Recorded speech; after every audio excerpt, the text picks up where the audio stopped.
حامدا ومصليا ومسلما وبعد وأعوذ بالله من الشيطان الرجيم بسم الله الرحمن الرحيم إن الله وملائكته يصلون على النبي يا أيها الذين آمنوا صلوا عليه وسلموا تسليما صلى الله على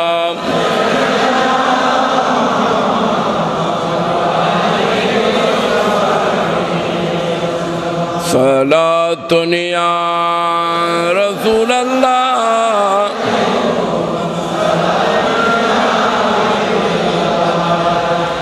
جہاں روشن است از جمال محمد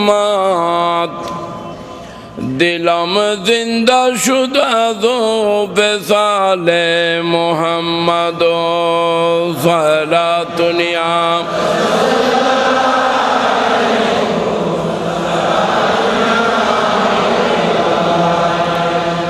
خوشا مسجد منبر و خانقاہ کہ در عیب ود قیل و قال محمد صلاة یا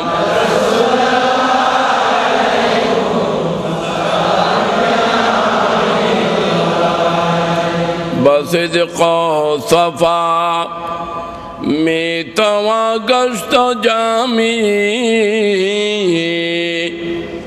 غلام غلامان آل محمد صلاة یا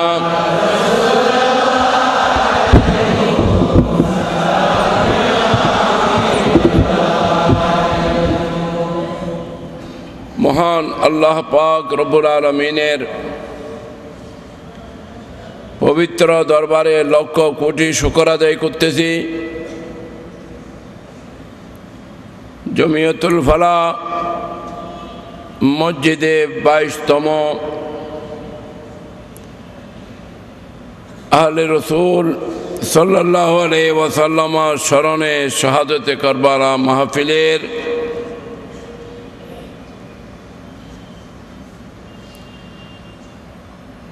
এই নবম দিবসে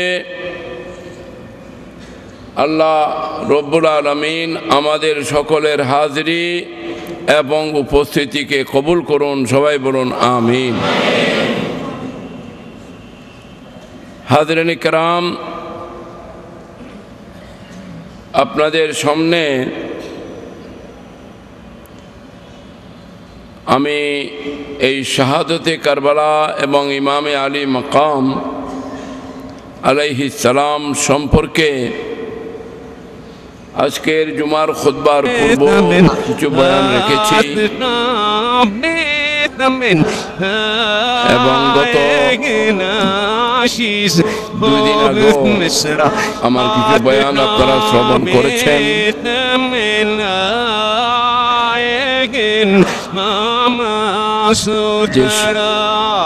ইমামে আলী মাকাম ইমাম হুসাইন আলাইহিস সালাম কে আল্লাহ পাক রব্বুল আলামিন আহকামুল হাকিমিন আমাদেরকে এমন একটি নিয়ামত স্বরূপ দান করেছেন।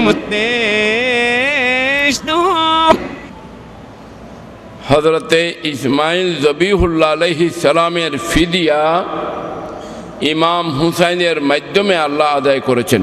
বড় করে বলুন সুবহানাল্লাহ। যেটাকে জিবহে আজিম বলা হচ্ছে। এমন শাহাদাত আদম আলাইহিস সালাম থেকে শুরু করে এই পর্যন্ত এবং আগামী কিয়ামত পর্যন্ত এরকম ঘটনা হয় নাই, আগামীতেও হবে না। তো আমি আপনাদের খেদমতে আরজ করেছিলাম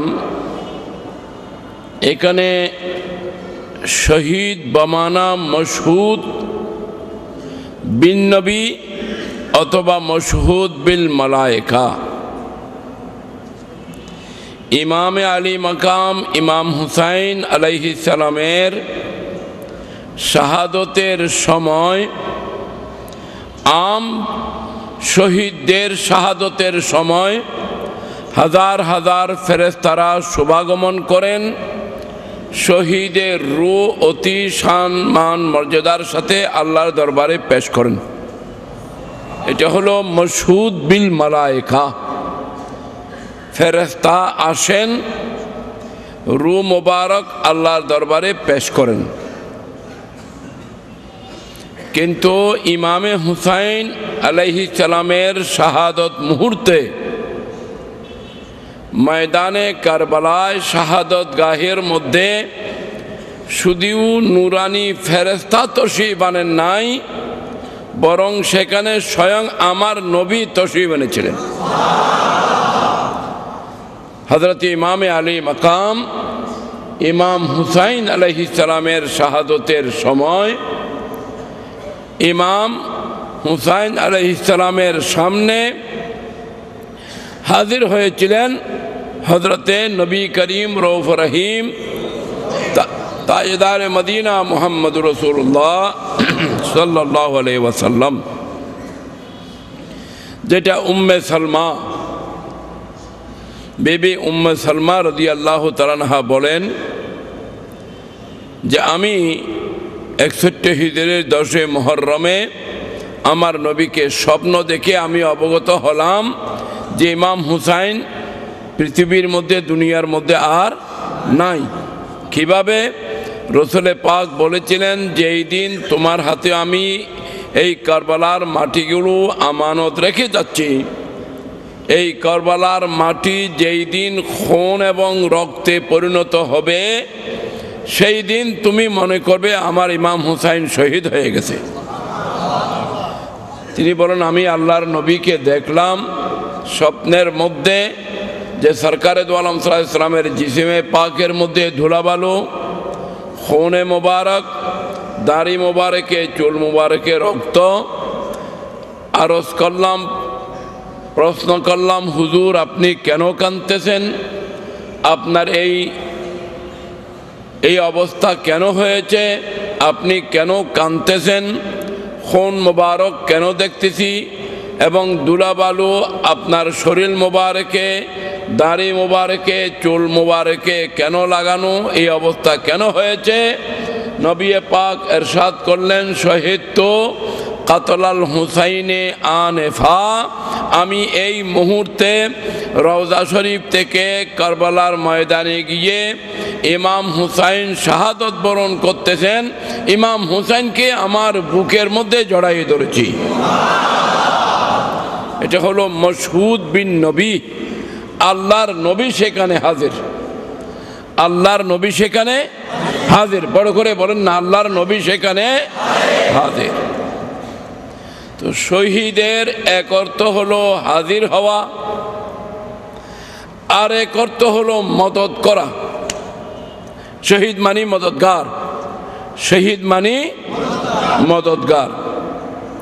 ইমাম হুসাইন আমাদেরকে কিভাবে মদদ করলেন? মনে করলেন একটা দিয়াশলাই আছে না, দিয়াশলাই, আমার একটু জবাব দেন না। আপনি যখন ম্যাচ মারবেন তখন কাঠ জ্বলে যাবে, আপনি বাতি নিবানো বাতি জ্বালাই দিতে পারবেন। কেমন ঠিক না? খুব খেয়াল করেন, যখন আপনি দিয়াশলাই মারলেন তখন গাছ জ্বলে যাবে, তখন গাছ জ্বলে যাবে, কিন্তু এই গাছ জ্বলে যাওয়ার পর, এই ম্যাচ জ্বলে যাওয়ার পর আপনি যখন মোমবাতি জ্বালিয়ে ফেলবেন, বাতি জ্বালিয়ে দেবেন, তো নিবানো বাতি জ্বলে যায়, হাজার হাজার বাতিকে জ্বালিয়ে দে, একটা মেসের কাঠি নিজে জ্বলে যায়, হাজারো বাতিকে জ্বালিয়ে দেয়। কি বলেন ঠিক কিনা? ইমামে হুসাইন নিজে শাহাদত বরণ করলেন, কোটি কোটি ইমানদারের ইমানের বাতিকে জ্বালাই দিলেন।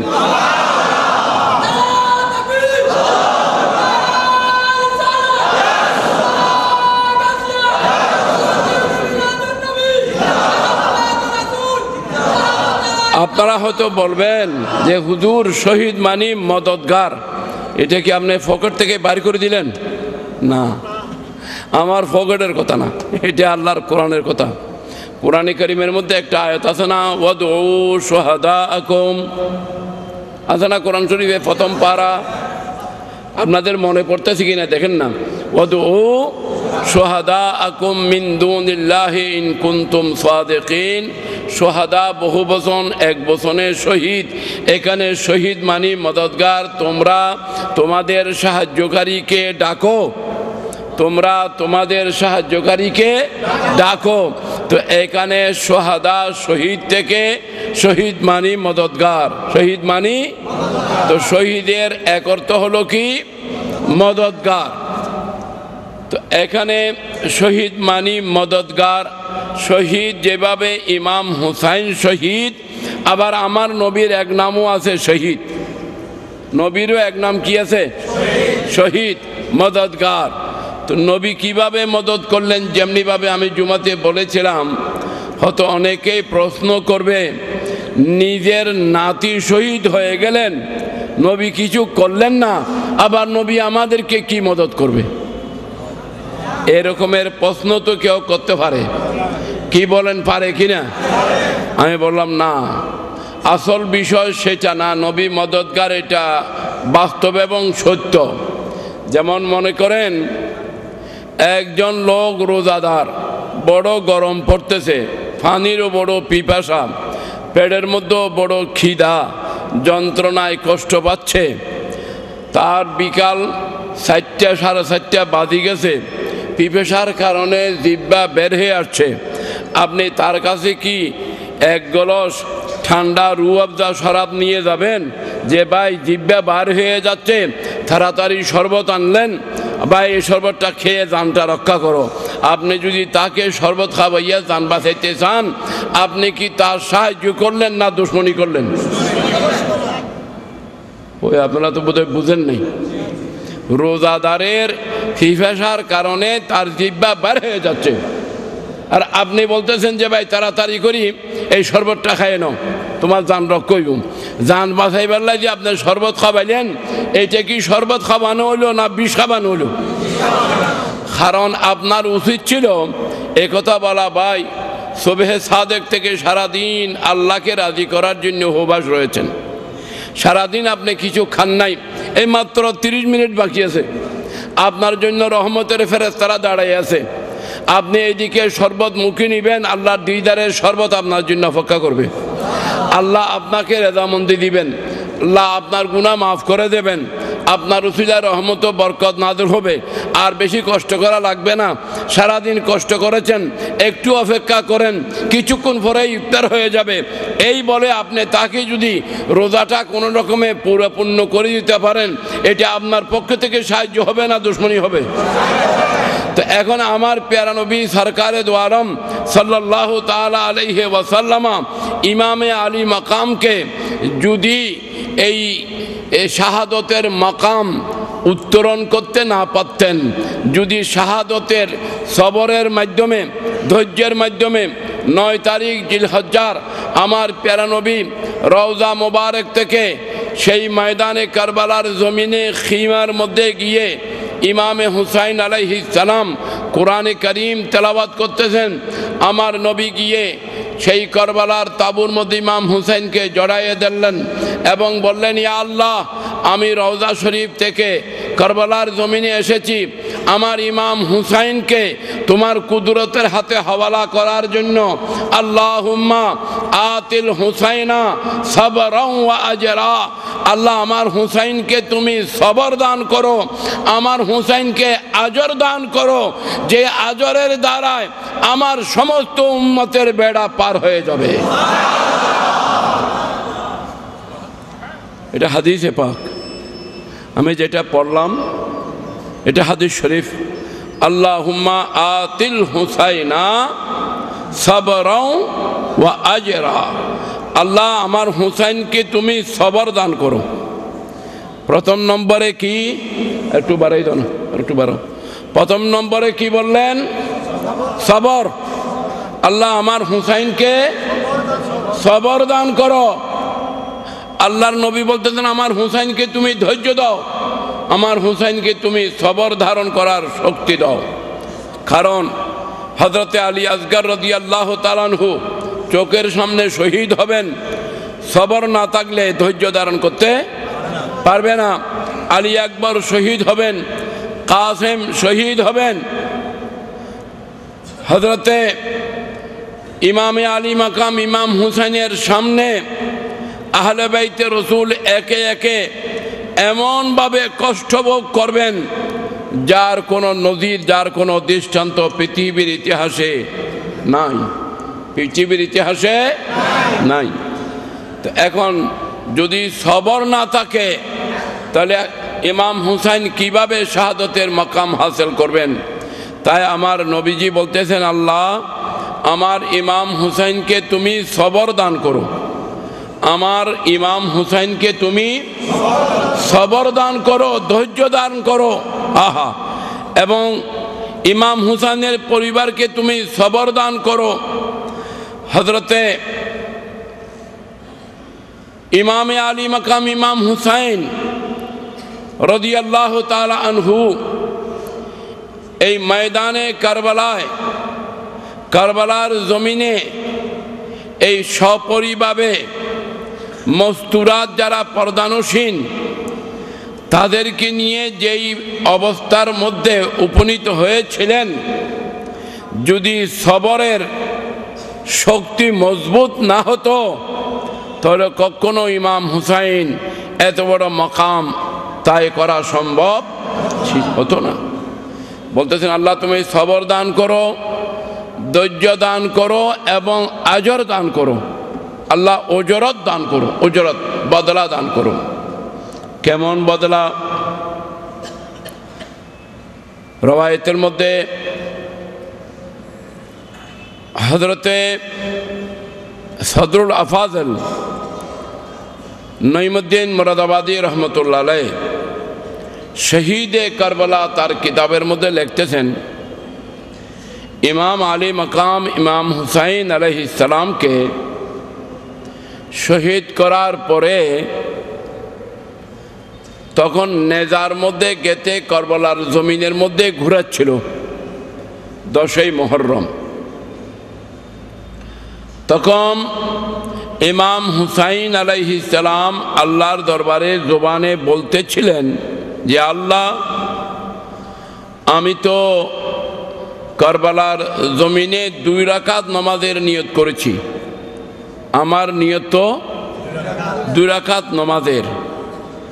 তো প্রথম রাকাতের প্রথম সাজদায় আমাকে শহীদ করা হলো, প্রথম রাকাতের প্রথম সাজদায় আমাকে কি করা হলো?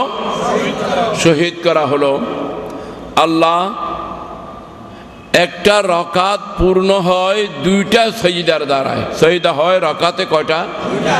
আপনারা আমাকে একটু সাহায্য করেন, কয়টা? এক রাকাতে 2টা সাজদা হয়। আল্লাহ আমি প্রথম রাকাতের প্রথম সাজদায় ছিলাম, তখনই আমাকে খঞ্জর দিয়ে শহীদ করা হয়েছে, আমি দ্বিতীয় সাজদা দেওয়ার সুযোগ পাই নাই। তো আল্লাহ নেজার মধ্যে আমার সিরে মোবারক গেঁথে দিয়ে আমাকে ঘুরানো হচ্ছে। তোমার কাছে একটা আমার দাবি, আমি তো শাহাদত হাসিল করতে পেরেছি তোমার দয়াতে। আল্লাহ তুমি আমাকে আবার একটু কারবালার জমিনে যাওয়ার সুযোগ দাও, আমি আমার দ্বিতীয় শহীদটা করে একটা রাকাত পুরা করব। না একটু বড় করে বলেন না সুবহানাল্লাহ। আল্লাহ আমাকে তুমি দ্বিতীয় সাজদাটা আদায় করার সুযোগ দাও। আল্লাহ আমি একটা সাজদা করেছি, না মসজিদ মে न बैतुल्लाह के दीवारों के साए में। हजरत सैयदना इमाम हुसैन अलैहिस्सलाम তিনি সজদা করতেছেন। হযরতে ইমাম আলী মাকাম ইমাম হুসাইন সজদা করতেছেন আল্লাহকে। কোথায়? মসজিদে নয়, বাইতুল্লাহ শরীফে নয়, হেরমে নয়, খানকা নয়। কোথায়? কারবালার জমিনে, নেজার নিচে, খঞ্জরের নিচে। না মসজিদ মে না বাইতুল্লাহকে। আমি বলি আপনাদেরকে কথা বলবেন না আমার সাথে? কেন কথা বলেন? আমি যতক্ষণ বসি একটু অপেক্ষা করেন না, তারপরে সারাদিন কথা বলিয়েন। আপনাদের যখন কথা ছাড়বেন না আমি কি করব? কথা বলার আগে একটু ভয় করাও দরকার, কারণ এটা নামাজ থেকে কম না। যাকে নামাজের ভিতরে যার উপরে দরুদ পড়তে হয় তিনি ইমামে হুসাইন। নামাজে যদি আপনি ইমাম হুসাইনকে সালাম না দেন, দরুদ না পড়েন, আপনার নামাজ হবে? তো ওই হুসাইনের জিকির তো এটা।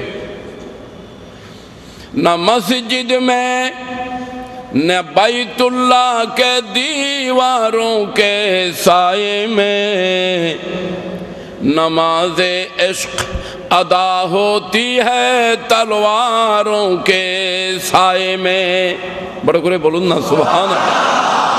মসজিদের মধ্যে নয়, ইমামে হুসাইন নামাজ আদায় করতেছেন মসজিদে নয়, মসজিদুল হেরমে নয়, মসজিদে নববীতে নয়, খানেকা শরীফে নয়। কোথায়? কারবালার ময়দানে তলোয়ারের নিচে, খঞ্জরের নিচে। একথা প্রমাণ করে দিলেন ইমামে আলী মাকাম ইমাম হুসাইন। তাম্বুর মধ্যে নিজের বিবি কাঁদতেছেন, নিজের বেটি কাঁদতেছেন, নিজের বোন জাইনব কাঁদতেছেন। জাইনুল আবেদিন এমন ভাবে কাঁদতেছেন, আজ আমি জুমার সময়ও বলেছি ইমাম জাইনুল আবেদিনের দুটি শের, ইয়া রাসূলুল্লাহ উনজুর হালানা। নবী আপনি তো বলেছিলেন ইমাম হুসাইনের কষ্ট আপনার সহ্য হয় না। ইয়া রাসূলুল্লাহ, মা ফাতেমা যদি ইমাম হুসাইনকে কাঁদতো তখন আমার নবী বলতেন, ফাতেমা হুসাইনকে কাঁদাইও না, আমি নবী সহ্য করতে পারি না।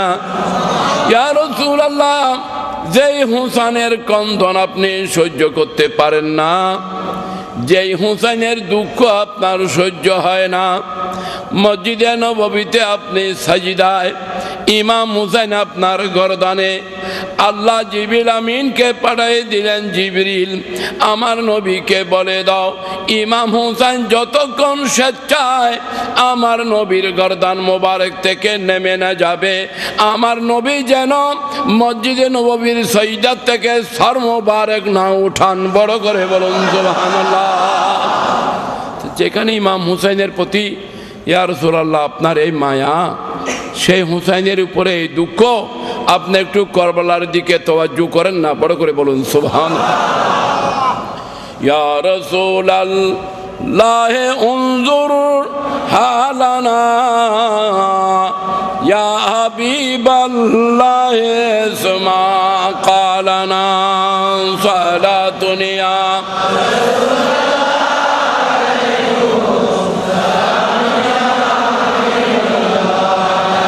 إننا في بحر هم مغرقون خذ يد ساحل لنا شيكا لنا صلاة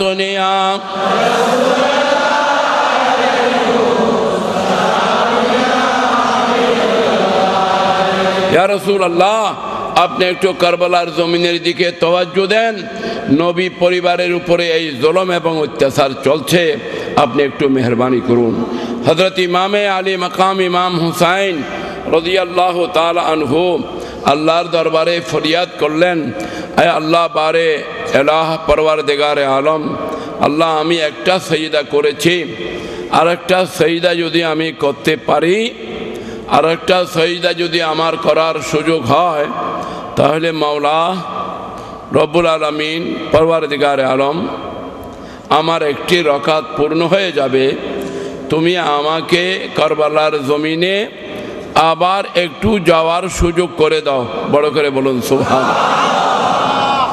আমাকে একটু কারবালার জমিনে যাওয়ার সুযোগ করে দাও।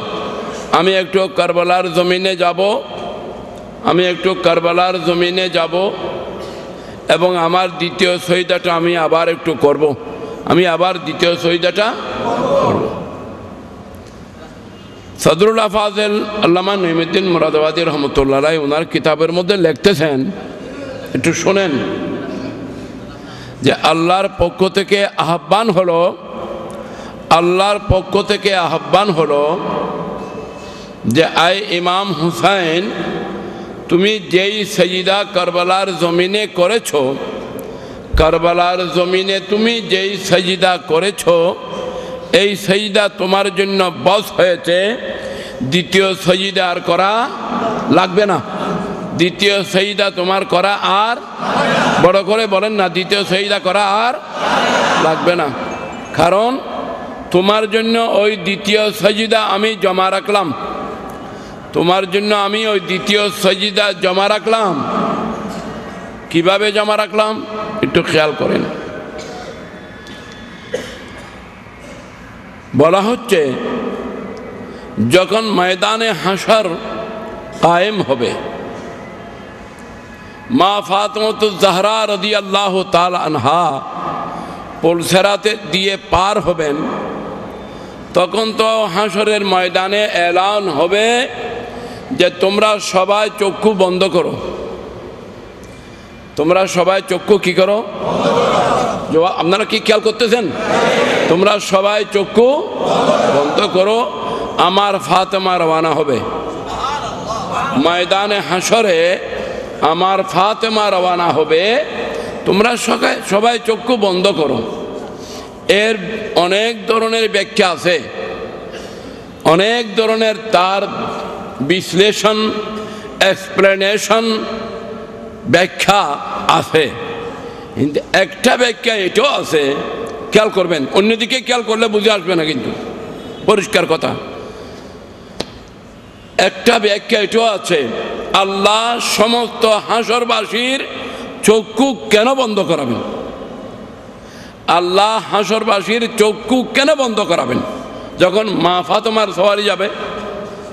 তার অনেকগুলো ব্যাখ্যার মধ্যে একটা ব্যাখ্যা এটাও, যদি মা ফাতেমার যাওয়ার সময় যদি সকলের চক্ষু খোলা থাকে, তো যারা এই পাপে পাপী, এই অপরাধে অপরাধী, এই দোষে যারা দোষী, তারা হয়তো মা ফাতেমার দোনো কদম বেড়ায় জড়াই ধরবে।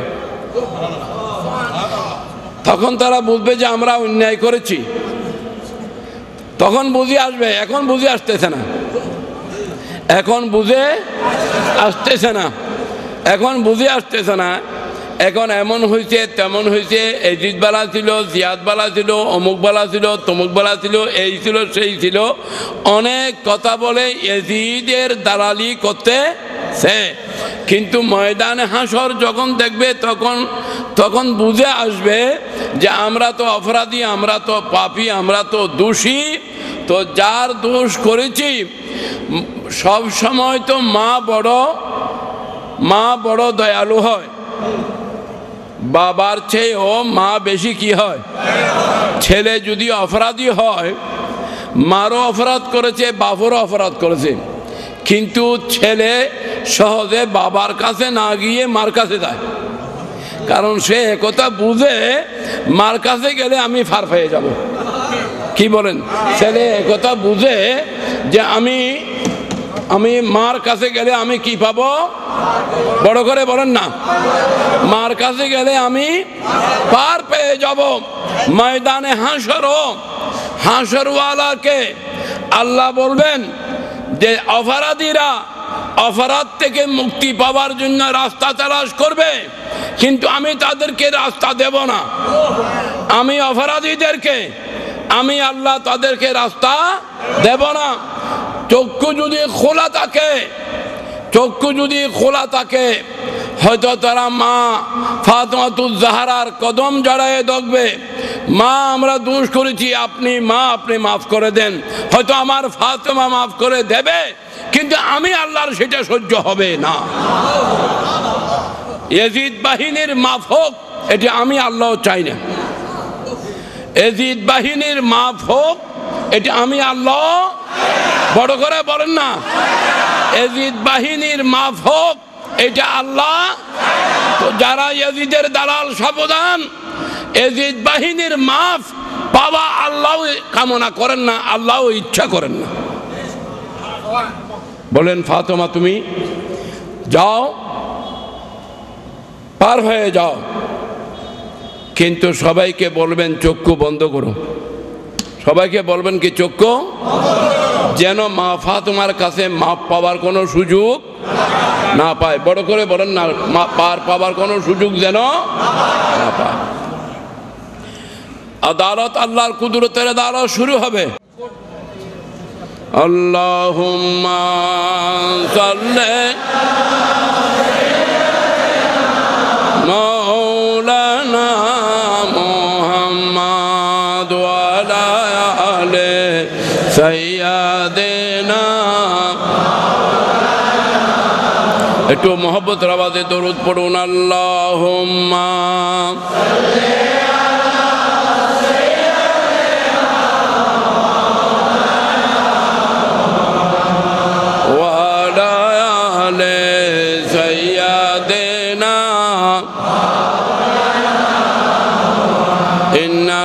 في بحرهم مغرقون خذ يد الساحل لنا شكالنا.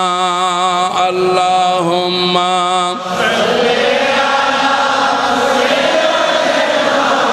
مولانا محمد وعلى آله سيدنا. হাজিরিন কিরাম, আদালত শুরু হবে। আমার নবী হাজির ময়দানে হাশর। নবী করিম সাল্লাল্লাহু আলাইহি ওয়াসাল্লাম মওজুদ, মা ফাতেমাতুজ জাহরা রাদিয়াল্লাহু তাআলা আনহা মওজুদ, ইমামে হাসান ও হুসাইন মওজুদ। আদালত যখন শুরু হবে, বিচার যখন শুরু হবে, তখন আল্লাহ পাক রব্বুল আলামিন হাকুমুল হাকিমিন বলেন, হে হুসাইন তুমি সামনে আসো। এখন আমার ইমাম হুসাইনের শান আল্লাহ জাহির করবেন।